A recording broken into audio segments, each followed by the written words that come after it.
ஓம் ஸ்ரீ குருப்யோ நமஹ. மார்கழியின் 6ஆம் நாளான இன்று நாம் பார்க்க இருக்கும்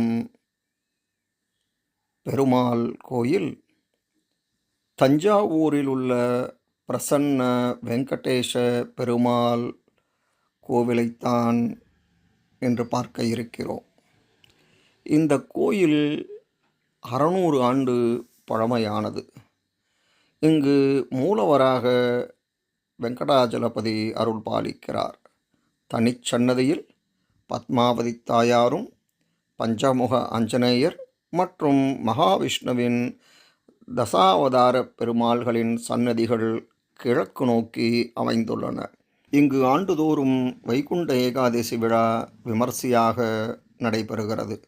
ஒவ்வொரு ஆண்டும் வைகுண்ட ஏகாதசி விழாவின் போது அன்று காலை திருமஞ்சன சேவையும் இரவு திருவாராதனையும் நடைபெறுகிறது.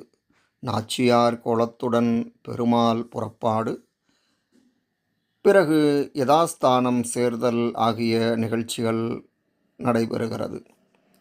தஞ்சை பெரிய கோயிலைப் போலவே இங்கு ராஜகோபுரம் சிறியதாகவும் விமானம் பெரியதாகவும் இருக்கும் வகையில் கட்டப்பட்டுள்ளது.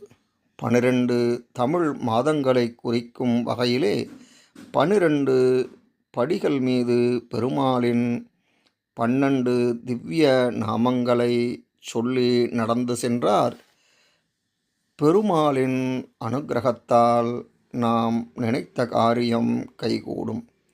இந்த படிகளுக்கு பக்தர்கள் தமிழ் புத்தாண்டு மற்றும் தெலுங்கு புத்தாண்டு தினங்களில் சூடமேற்றி படிபூஜை செய்வதும் வழக்கமாக உள்ளது. சமயம் கிடைக்கும்போது தஞ்சையில் குடிகொண்டுள்ள பிரசன்ன வெங்கடேஷ பெருமாளை தரிசனம் செய்து எல்லா வளமும் நலமும் பெற்று வாருங்கள். அடுத்த பதிவிலே இன்னொரு திருத்தலத்துடன் உங்களை சந்திக்கிறேன். நன்றி, வணக்கம்.